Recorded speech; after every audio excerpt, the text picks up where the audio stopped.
ಕಥೆಗಳನ್ನು ಇಷ್ಟಪಡೋ ಎಲ್ಲರಿಗೂ ಕಥೆ ಅಂಗಡಿಗೆ ಸ್ವಾಗತ. ಇಬ್ಬಂದಿ ಈ ಕಥೆಯ 3ನೇ ಸಂಚಿಕೆಯನ್ನು ನೋಡಿ ಲೈಕ್, ಶೇರ್, ಸಬ್ಸ್ಕ್ರೈಬ್ ಮಾಡಿ ಸಪೋರ್ಟ್ ಮಾಡಿ. ಈ ಪ್ರಶ್ನೆಗೆ ಇಬ್ರು ಸೊಸೆರ ಹತ್ರನೂ ಉತ್ತರ ಇಲ್ಲ. ಅತ್ತೆ ಮಾವ ಬೈತಾರೆ, ನಮಗೆ ಬೇಕಾಗಿರೋ ಹಾಗಿರಕ್ ಬಿಡಲ್ಲ, ಎಲ್ಲದಕ್ಕೂ ರಿಸ್ಟ್ರಿಕ್ಟ್ ಮಾಡ್ತಾರೆ ಅಂತೆಲ್ಲ ಹೇಳ್ತಿರಲ್ಲ.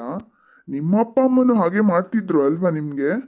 ಅವಾಗ ಅವಾಗ ಅವ್ರನ್ನ ಬಿಟ್ಟು ಬೇರೆ ಇರಬೇಕು ಅಂತ ನೀವು ನಿರ್ಧಾರ ಮಾಡ್ತಿದ್ರಾ? ಹಾಂ ರೀ, ಅಪ್ಪ ಅಮ್ಮ ನಮಗೆ ಬೈತಿದ್ರು, ರಿಸ್ಟ್ರಿಕ್ಟ್ ಮಾಡ್ತಿದ್ರು, ಒಂದೇಟ್ ಹೊಡಿತಾನೂ ಇದ್ರು, ಎಲ್ಲ ಸರಿ. ಆದರೆ ಊರು ತುಂಬ ನಮ್ಮ ಬಗ್ಗೆ ಅಪಪ್ರಚಾರ ಮಾಡ್ತಿರ್ಲಿಲ್ಲ. ಇಲ್ಲಿ ನಾವೇನು ಮಾಡಿದ್ರು ತಪ್ಪುಗಳು ಮಾತ್ರ ತಪ್ಪಾಗಿ ಕಾಣುತ್ತೆ. ಚೆನ್ನಾಗಿ ನೋಡ್ಕೊಂಡಿರೋದ್ ಬಗ್ಗೆ ಯಾವ ಒಳ್ಳೆ ಮಾತು ಇಲ್ಲ. ಏನೋ ಒಂದು ಸಣ್ಣ ತಪ್ಪಾದರೆ ಅದನ್ನ ಫೋನ್ ಮಾಡಿ ಇವ್ರವರಿಗೆಲ್ಲ ಹೇಳೋ ಬದಲು ನೀವು ಇದನ್ನ ತಪ್ಪು ಮಾಡಿದ್ದೀರಾ, ಇದನ್ನ ಸರಿ ಮಾಡ್ಕೊಳ್ಳಿ ಅಂತ ನಮಗೆ ಹೇಳ್ವಿ ಅಲ್ಲೇ ಬಿಟ್ಬಿಡ್ಬೋದಲ್ಲ. ನಾವು ಕೂಡ ನಮ್ಮ ಅಪ್ಪ ಅಮ್ಮನ ಬಿಟ್ಟು ಬಂದಿದ್ದೀವ್ರಿ. ನೂರಾರು ಕನಸುಗಳು ನಮ್ಮ ಹತ್ರನೂ ಇದೆ. ಆದರೆ ಇಲ್ಲಿ ಬಂದಮೇಲೆ ಒಂದೇ ಒಂದು ಕನಸು ಕೂಡ ನನಸಾಗಿಲ್ಲ. ನಾವು ನಮ್ಮ ಇಷ್ಟದ ಪ್ರಕಾರ ಇರಬೇಕು, ಅತ್ತೆ ಮಾವಂಗೆ ಒಳ್ಳೆ ಸೊಸೆ ಆಗಿರಬೇಕು, ನಿಮ್ಮನ್ನು ಚೆನ್ನಾಗಿ ನೋಡ್ಕೋಬೇಕು, ಹಾಗೆ ನಮಗೂ ಸ್ವಾತಂತ್ರ್ಯ ಬೇಕು, ಎಲ್ಲಿಗೆ ಹೋಗಬೇಕು, ಎಲ್ಲಿ ಬರಬೇಕು, ಏನು ಮಾಡೋಕ್ಕೂ ನಮಗೆ ಸ್ವಾತಂತ್ರ್ಯ ಇರಬೇಕು ಅಂತೆಲ್ಲ ನಾವು ತುಂಬ ಆಸೆ ಇಟ್ಕೊಂಡಿದ್ವಿ. ಆದರೆ ಇಲ್ಲಿ ಯಾವುದಕ್ಕೂ ಅವಕಾಶ ಇಲ್ಲ. ನಮ್ಮ ಇಷ್ಟದ ಪ್ರಕಾರವಾಗಿ ಡ್ರೆಸ್ ಹಾಕೊಳ್ಳೋ ಹಾಗಿಲ್ಲ, ಹೇರ್ ಸ್ಟೈಲ್ ಮಾಡ್ಕೊಳ್ಳೋ ಹಾಗಿಲ್ಲ, ಎಲ್ಲೂ ಹೋಗೋ ಹಾಗಿಲ್ಲ, ಜಾಬಿಗೆ ಹೋಗೋ ಹಾಗಿಲ್ಲ. 3 ಹೊತ್ತು ಮನೆಯಲ್ಲೇ ಇರಬೇಕು, 3 ಹೊತ್ತು ಕೆಲಸನೇ ಮಾಡ್ತಿರ್ಬೇಕು. ಕೆಲಸ ಮಾಡಿದ್ರೂ ಒಂದು ಒಳ್ಳೆ ಮಾತಿದೆಯಾ? ಇಲ್ಲ. ಈ ಥರ ಕಿರಿಕಿರಿ ಜೀವನಕ್ಕೆ ನಾವು ಆಸೆ ಪಟ್ಟು ಮದುವೆ ಆಗಿ ಬಂದ್ವಾ ಅಂತಲೂ ಅನಿಸುತ್ತೆ ಕಣ್ರಿ. ಇದಕ್ಕೇನ್ರಿ ಹೇಳ್ತೀರಾ? ಅಪ್ಪ ಅಮ್ಮ, ಈಗ ನೀವು ಹೇಳಿ, ಹಾಂ ನೀವು ಈ ಥರ ಮಾಡೋದು ಸರಿನಾ? ನಿಮ್ಮ ಮಗಳು ಮಾತ್ರ ಬೇಕಾದ ಹಾಗಿರ್ಬೋದು, ಆದರೆ ನಿಮ್ಮ ಸೊಸೆರು ಮಾತ್ರ ಅವ್ರು ಇಷ್ಟ ಬಂದಾಗಿರೋ ಹಾಗಿಲ್ಲ. ಇದು ಸರಿನಾ? ನಾವು ಅವರಿಗೆ ಸ್ವಾತಂತ್ರ್ಯ ಕೊಡಬೇಕು ಎಲ್ಲ ಅಂತ ಆಸೆ ಪಡ್ತಾರಲ್ಲ, ಯಾವತ್ತಾದ್ರೂ ಒಂದು ದಿನ ನಮ್ಮನ್ನ ಪ್ರೀತಿಯಿಂದ ಮಾತಾಡ್ಸಿದಾರಾ? ನಮಗೆ ಪ್ರೀತಿಯಿಂದ ಊಟ ತಿಂಡಿ ಮಾಡಿ ಹಾಕಿದಾರಾ? ಅಡುಗೆ ಮಾಡ್ತಾರೆ, ಚೆನ್ನಾಗೂ ಇರುತ್ತೆ, ಇಲ್ಲ ಅಂತ ಹೇಳಲ್ಲ. ಆದರೆ ಅತ್ತೆ ತಗೊಳ್ಳಿ, ಮಾವ ತಗೊಳ್ಳಿ ಅಂತ ಯಾವತ್ತಾದ್ರೂ ಪ್ರೀತಿಯಿಂದ ಹೇಳಿದಾರಾ? ಅಪ್ಪ ಅಮ್ಮ ಒಂದು ಮಾತಂದ್ರೆ ಪರವಾಗಿಲ್ಲ, ನಾವು ಮಾತ್ರ ಮಾತಾಡಬಾರ್ದಾ? ಏನು ತಪ್ಪಿಗೆ ಒಂದೆರಡು ಮಾತಾಡ್ತೀವಪ್ಪ, ಅದನ್ನೇ ಅಷ್ಟು ದೊಡ್ಡದು ಮಾಡಬೇಕಾ? ಅಮ್ಮ, ಹೆಂಡತಿ ಪರವಾಗಿ ಮಾತಾಡ್ತಾನೆ ಅಂತ ನೀನು ತಪ್ಪು ತಿಳ್ಕೊಬೇಡ. ಅವ್ರಿಗೂ ಆಮೇಲೆ ಹೇಳ್ತೀನಿ. ಈಗ ನಿನಗೆ ಹೇಳ್ತಾ ಇದ್ದೀನಿ, ನೀನು ಈ ಮನೆಗೆ ಸೀದಾ ಅತ್ತೆಯಾಗಿ ಬಂದಿಲ್ಲ ಅಲ್ವಾ? ನೀನು ಸೊಸೆಯಾಗಿ ಬಂದು ಆಮೇಲೆ ಅತ್ತೆ ಆಗಿದ್ದು ತಾನೆ. ನೀನು ಸೊಸೆ ಆಗಿದ್ದಾಗ ನಿಮ್ಮ ಅತ್ತೆ ಕೈಯಲ್ಲಿ ಎಷ್ಟೆಲ್ಲ ಕಷ್ಟ ಅನುಭವಿಸ್ದೆ ಹೇಳು. ಇವತ್ತಿಗೂ ನಿನ್ನ ಅತ್ತೆ ಇಲ್ಲ, ಆದರೆ ಇವತ್ತಿಗೂ ಅತ್ತೆ ವಿಷಯ ಅಂದರೆ ನಮ್ಮ ಅಜ್ಜಿ ವಿಷಯ ಏನಾದರೂ ಹೇಳಿದ್ರೆ ನಿನ್ನ ಕಣ್ಣಲ್ಲಿ ನೀರು ಬರುತ್ತೆ, ಸಿಟ್ಟು ಉಕ್ಕಿ ಉಕ್ಕಿ ಬರುತ್ತೆ ಅಲ್ವಾ? ಆದರೆ ನೀನು ಅತ್ತೆಯಾಗಿ ನೀನು ಮಾಡ್ತಿರೋದೇನು? ಹಾಂ ಅಪ್ಪ ಅಮ್ಮ ಮಾತ್ರ ಅಲ್ಲ, ನೀವು ಅಷ್ಟೇ. ಹೊರಗೆಲ್ಲ ಸುತ್ತಾಡ್ತೀರಾ, ನಿಮ್ಮ ಫ್ರೆಂಡ್ಸ್ ಮನೆಯಲ್ಲಿ ಏನೇನು ಕತೆ ಇದೆ ಅಂತ ಎಲ್ಲ ನಿಮಗೆ ಗೊತ್ತು. ಅವ್ರಿಗೆ ಹೋಲಿಸಿದ್ರೆ ನಮ್ಮನೆ ಸೊಸೆಯರು ತುಂಬಾ ಒಳ್ಳೆಯವರು. ಆದರೆ ನೀವು ಅವ್ರ ಮೇಲೆ ದಬ್ಬಾಳಿಕೆ ಮಾಡಕ್ಕೆ ನೋಡ್ತೀರಾ. ನಿಮ್ಮ ಮಗಳಿಗೊಂದು ನ್ಯಾಯ, ನಿಮ್ಮ ಸೊಸೆರಿಗೊಂದು ನ್ಯಾಯ. ಇದು ಸರಿನಾ? ಹೌದು ಹೌದು, ಈಗ ನಮ್ಮ ತಪ್ಪೇನು ಅಂತ ನಮಗೆ ಸ್ವಲ್ಪ ಅರ್ಥ ಆಗ್ತಿದೆ. ಆದರೆ ಪೂರ್ತಿ ತಪ್ಪು ನಮ್ಮ ಕಡೆಯಿಂದ ಆಗ್ತಿಲ್ಲ. ಹೌದು, ನಮ್ಮತ್ತೆ ಕಾಟ ಕೊಡುವಾಗ ನಾನು ಅವರನ್ನು ತುಂಬ ಬೈಕೋತಿದ್ದೆ. ಆದರೆ ಈಗ ನಾನೇ ಕಾಟ ಕೊಡೋ ಅತ್ತೆ ಆಗ್ಬಿಟ್ನಲ್ಲ. ಅಕ್ಕ, ಸುಮ್ಮನೆ ಕೂತಿದ್ಯಲ್ಲ, ಈಗಲಾದರೂ ಮಾತಾಡು. ಅಪ್ಪ ಅಮ್ಮ ಹೀಗೆ ಮಾಡೋದು ಸರಿನಾ? ನಿನ್ನ ಅತ್ತೆ ಮಾವ ಏನಾದರೂ ಒಂಚೂರು ಮಾತಾಡಿದರೆ ನೀನು ಅಮ್ಮಂಗೆ ಫೋನ್ ಮಾಡಿ ಹೇಳ್ತೀಯ. ಅಮ್ಮ ಅವರಿಗೆಲ್ಲ ಬೈತಿದ್ರು, ಅವ್ರಿಗೂ ಹೆಣ್ಮಕ್ಳಿದಾರಲ್ಲ, ನನ್ನ ಮಗುಗೆ ಕೊಟ್ಟ ಕಷ್ಟ ಅವ್ರ ಹೆಣ್ಮಕ್ಳಿಗೂ ಬರಬೇಕು ಅಂತ ಶಾಪ ಹಾಕ್ತಿದ್ರು. ಈಗ ನಮ್ಮಿಬ್ರು ಹೆಂಡ್ತಿರು ಬೇರೆ ಮನೆಯಿಂದ ಬಂದವ್ರು ತಾನೆ. ಅವ್ರು ನೊಂದ್ಕೊಂಡು ಅವ್ರ ಅಪ್ಪ ಅಮ್ಮಂಗೆ ಫೋನ್ ಮಾಡಿ ಹೇಳಿದ್ರೆ ಅವರು ಶಾಪ ಹಾಕ್ತಾ ಇರ್ತಾನೆ. ಅದು ನಿನಗೆ ತಾನೇ ತಟ್ಟೋದು. ಇದನ್ನ ನೀನು ಯಾಕೆ ಯೋಚನೆ ಮಾಡಲ್ಲ? ಅಪ್ಪ ಆಗ್ಲಿ ಅಮ್ಮ ಆಗ್ಲಿ ಸೊಸೆಯರ್ ಬಗ್ಗೆ ದೂರ ಹೇಳ್ದಾಗ ನೀನ್ ಅವರಿಗೆ ಸ್ವಲ್ಪ ಬುದ್ಧಿ ಹೇಳ್ಬೇಕು ಅಕ್ಕ. ನಾನು ನಿಮ್ಮ ಮಗಳು ಬೇರೆಯವ್ರ ಮನೆ ಸೊಸೆ, ಹಾಗೆ ನಿಮ್ಮ ಸೊಸೆ ಇನ್ನೊಂದು ಮನೆ ಹೆಣ್ಮಕ್ಳು, ಅವ್ರಿಗೆ ನೀನು ಕಾಟ ಕೊಡಬಾರ್ದು. ಏನೇ ತಪ್ಪಿದ್ರು ಸರಿ ಇದ್ರು ಕೂತಿ ಮಾತಾಡಿ ಬಗೆಹರಿಸಿ ಅಂತ ನೀನೊಂಚೂರು ಹೇಳ್ಬೋದಲ್ಲ. ಆದ್ರೆ ನೀನು ಅವರು ಏನಾದ್ರು ಚಾಡಿ ಹೇಳ್ತಾ ಇದ್ರೆ ಉರಿಯೋ ಬೆಂಕಿಗೆ ತುಪ್ಪ ಸುರಿಯೋ ಹಾಗೆ ಮಾಡ್ತೀಯ. ಸರಿನಾ ಅಕ್ಕ?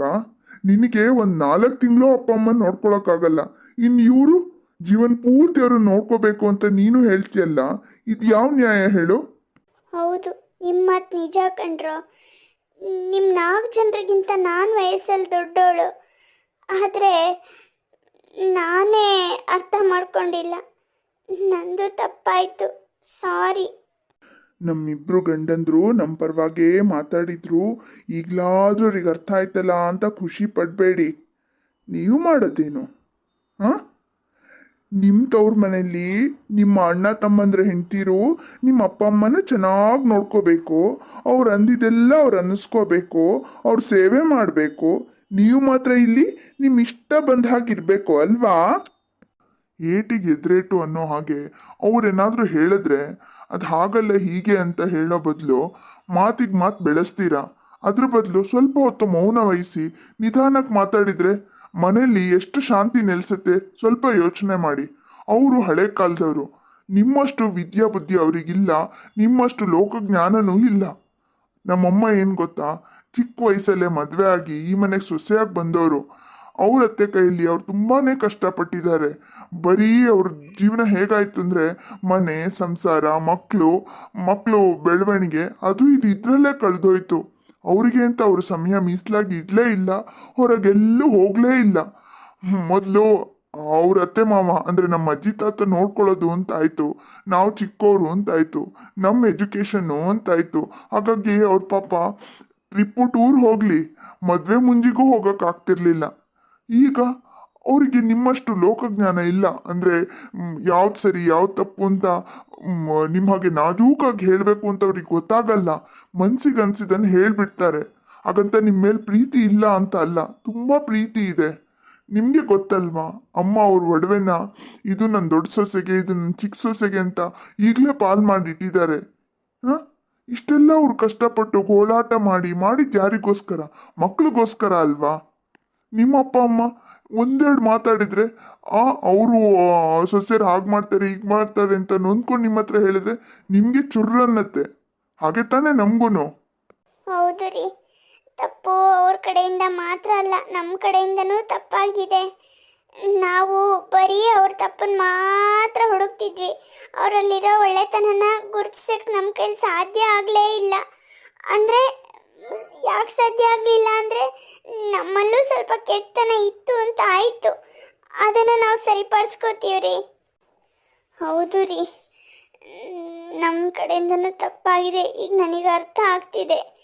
ಇನ್ಮೇಲೆ ಅವ್ರೇನೇ ಹೇಳಿದ್ರು ನಾವು ಅವರಿಗೆ ತಿರುಗಿ ಏನೂ ಮಾತಾಡಲ್ಲ. ನಾನು ಆಸೆ ಪಡೋದೇನು ಗೊತ್ತಾ, ನಮಗವರು ರಿಸ್ಟ್ರಿಕ್ಟ್ ಮಾಡದೇ ಇದ್ರೆ ಸಾಕು. ನಾವು ಯಾವತ್ತೂ ನಮ್ಮ ಜವಾಬ್ದಾರಿಗಳನ್ನ ಬಿಟ್ಟು ಅಥವಾ ಮನೆ ಕೆಲಸನ ಬಿಟ್ಟು ಎಲ್ಲಿಗೂ ಹೋಗಲ್ಲ ರೀ. ಎಲ್ಲದನ್ನು ಮುಗಿಸ್ಬಿಟ್ಟೆ ನಾವು ಹೋಗೋದು. ನಾವು ಅವ್ರಿಗೆ ಒಳ್ಳೆ ಸೊಸೆ ಆಗಿರಬೇಕು, ಅವ್ರನ್ನ ನಾವು ಪ್ರೀತಿಯಿಂದ ನೋಡಬೇಕು, ಅವ್ರ ಕೈಯಿಂದ ಸಹಿ ಅನ್ಸ್ಕೋಬೇಕು ಅಂತಲೇ ಆಸೆ ಪಟ್ಟೇ ಬಂದಿರೋದು. ನಮ್ಮ ಅಪ್ಪ ಅಮ್ಮನೂ ನಮಗೆ ಅಂಥದ್ದೇ ಸಂಸ್ಕಾರ ಹೇಳ್ಕೊಟ್ಟಿದ್ದು. ಆದರೆ ಎಲ್ಲೋ ಸ್ವಲ್ಪ ಎಡವಿದ್ದೀವಿ. ಇವಾಗ ನಮ್ಮ ತಪ್ಪು ನಮ್ಗೆ ಅರ್ಥ ಆಗಿದೆ. ಮುಖ್ಯವಾಗಿ ನಿಮ್ಮ ಕಷ್ಟ ಏನು ಅಂತಲೂ ಅರ್ಥ ಆಗಿದೆ. ಇನ್ಮೇಲೆ ನಾವು ಯಾವತ್ತೂ ನಿಮಗೆ ಕಷ್ಟ ಕೊಡಲ್ಲ ರೀ. ಇದನ್ನ ನಂಬೋದಾ? ಖಂಡಿತ ಖಂಡಿತ. ಆದರೆ ಅತ್ತೆ ಮಾವ ನಮ್ಮನ್ನು ಸ್ವಲ್ಪ ಪ್ರೀತಿಯಿಂದ ನೋಡ್ಕೋಬೇಕು, ನಮಗೂ ಸ್ವಲ್ಪ ಸ್ವಾತಂತ್ರ್ಯ ಕೊಡಬೇಕು. ನಮಗೆ ಸ್ವಾತಂತ್ರ್ಯಕ್ಕೂ ಸ್ವೇಚ್ಛಾಚಾರಕ್ಕೂ ವ್ಯತ್ಯಾಸ ಎಷ್ಟಿದೆ ಅಂತ ಗೊತ್ತಿದೆ. ನಾವು ಯಾವತ್ತೂ ನಮಗೆ ಕೊಟ್ಟ ಸ್ವಾತಂತ್ರ್ಯನ ದುರುಪಯೋಗ ಮಾಡ್ಕೊಳ್ಳಲ್ಲ. ಅದು ಒಂದು ಚೂರು ಬಿಟ್ಟರೆ ನಮಗಿಲ್ಲಿರೋಕ್ಕೆ ಯಾವ ಸಮಸ್ಯೆನೂ ಇಲ್ಲ.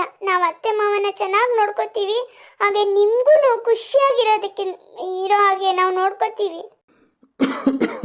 ನಾವು ಅಷ್ಟೇ, ಅವರು ಮಗಳ ಪ್ರೀತಿ ಕೊಟ್ಟರೆ ಅಪ್ಪ ಅಮ್ಮನ ಪ್ರೀತಿ ಕೊಡಕ್ಕೆ ನಾವು ಸಿದ್ಧರಾಗಿದ್ದೀವಿ. ಇಲ್ಲೇ ತಪ್ಪು ಮಾಡ್ತಿರೋದು. ಅವರು ಮಗಳ ಪ್ರೀತಿ ಕೊಟ್ರೆ ಮಾತ್ರ ನಾನು ಅಪ್ಪ ಅಮ್ಮನ ಪ್ರೀತಿ ಕೊಡ್ತೀನಿ ಅಂತ ನೀವು ಹೇಳೋ ಬದಲು ನಾವು ಅಪ್ಪ ಅಮ್ಮನ ಪ್ರೀತಿ ಕೊಟ್ಟು ಅವರಿಂದ ಮಗಳ ಪ್ರೀತಿನ ತಗೋತೀವಿ ಅಂತ ನೀವು ಅನ್ಕೋಬೇಕು. ಹಾಗೆ ಇವ್ರುಗಳು ಅವ್ರು ನಮ್ಮನ್ನ ಅಪ್ಪ ಅಮ್ಮನ ಥರ ನೋಡ್ಕೊಂಡ್ರೆ ನಾವು ಅವ್ರಿಗೆ ಮಗಳ ಪ್ರೀತಿ ಕೊಡ್ತೀವಿ ಅನ್ನೋ ಬದಲು ನಾವೇ ಮೊದಲು ಅವರಿಗೆ ಮಗಳಾಗಿರ್ತೀವಿ, ಆಮೇಲೆ ಅವರಿಂದ ಅಪ್ಪ ಅಮ್ಮನ ಪ್ರೀತಿ ಪಡಿತೀವಿ ಅಂತ ಅನ್ಕೊಂಡ್ರೆ ಮನೆ ಸ್ವರ್ಗ ಆಗತ್ತೆ. ನಮಗೆ ಹೆತ್ತವರು ಬೇಕು, ಹೆಂಡತಿನೂ ಬೇಕು. ಎರಡೂ ನಮಗೆ ಕಣ್ಗಳಿದ್ದ ಹಾಗೆ. ಯಾವ ಕಣ್ಣು ಇಷ್ಟ ಅಂತ ಹೇಳಕ್ಕಾಗತ್ತಾ? ಮನೇಲಿ ನೀವೆಲ್ಲರೂ ಅನ್ಯೋನ್ಯವಾಗಿದ್ರೆ ನಾವು ಎಷ್ಟು ಬೇಕಾದ್ರೂ ದುಡ್ದು ತರ್ತೀವಿ. ಆದರೆ ಮನೆಗೆ ಬಂದಾಗ ಒಂದಿಷ್ಟು ನೆಮ್ಮದಿನೇ ಇಲ್ಲ ಅಂದರೆ ನಮಗೆ ದುಡಿಯೋ ಹುಮ್ಮಸ್ಸು ಇರಲ್ಲ, ಮನೆಗೆ ಬರಬೇಕು ಅಂತನೂ ಅನ್ಸಲ್ಲ. ಇದೇ ಕಾರಣಕ್ಕೆ ಎಷ್ಟೋ ಜನ ದುಶ್ಚಟಗಳಿಗೆ ಬೀಳ್ತಾರೆ, ಸಂಸಾರನ ಹಾಳು ಮಾಡ್ಕೋತಾರೆ. ಇವತ್ತು ಎಲ್ರಿಗೂ ಒಳ್ಳೆ ಬುದ್ಧಿ ಬಂದಿದೆ, ಹಾಗೆ ಸಮಸ್ಯೆಗೂ ಪರಿಹಾರ ಸಿಕ್ಕಿದೆ. ಇನ್ಮೇಲೆ ನಾವೆಲ್ಲರೂ ಒಟ್ಟಿಗೆ ಒಂದಾಗಿ ಬಾಳೋಣ. ನಾನು ತವ್ರ ಮನೆಗೆ ಬಂದಾಗ ನನ್ನನ್ನು ಎಲ್ಲರೂ ಚೆನ್ನಾಗಿ ನೋಡ್ಕೋಬೇಕು. ನಾನು ಅಷ್ಟೇ ನಿಮ್ಮೆಲ್ಲರ ಹತ್ರನೂ ಪ್ರೀತಿ ಸಂಪಾದಿಸ್ತೀನಿ, ಸರಿನಾ? ಈಗ ಇದೇ ಖುಷಿಗೆ ನಾವೆಲ್ಲರೂ ಹೋಟ್ಲಿಗೆ ಹೋಗೋಣ. ಎಲ್ರಿಗೂ ನನ್ನ ಕಡೆಯಿಂದ ಪಾರ್ಟಿ. ಸರಿ, ಬೇಗ ರೆಡಿಯಾಗಿ ಹೊರಡೋಣ. ಇದೇ ಖುಷಿಗೆ ಒಂದು ಡ್ಯಾನ್ಸ್ ಮಾಡೋಣ ಅತ್ಗೆ. ಓ, ನಾನ್ ರೆಡಿ. ಅಂತೂ ಇಂತೂ ಎಲ್ರಿಗೂ ಒಳ್ಳೆ ಬುದ್ಧಿ ಬಂತು, ಕಥೆಗೊಂದು ಒಳ್ಳೆ ಸುಖಾಂತ್ಯ ಸಿಕ್ತು. ಈ ಕತೆ ಸಂಪೂರ್ಣ ಆಗಬೇಕು ಅಂದರೆ ನಿಮ್ಮಗಳ ಲೈಕ್ ಬೇಕು, ಹಾಗೆ ಒಳ್ಳೆಯ ಕಮೆಂಟ್ಗಳು ಬೇಕು. ಪ್ರೋತ್ಸಾಹ ರೂಪದಲ್ಲಿ ಕಥೆ ಅಂಗಡಿಗೆ ಸಬ್ಸ್ಕ್ರೈಬ್ ಕೂಡ ಮಾಡ್ಕೋಬೇಕು. ಮಾಡ್ತೀರಾ ಅಲ್ವಾ? ಇನ್ನೊಂದು ಚಂದದ ಕಥೆಯಲ್ಲಿ ಸಿಗೋಣ. ಧನ್ಯವಾದಗಳು.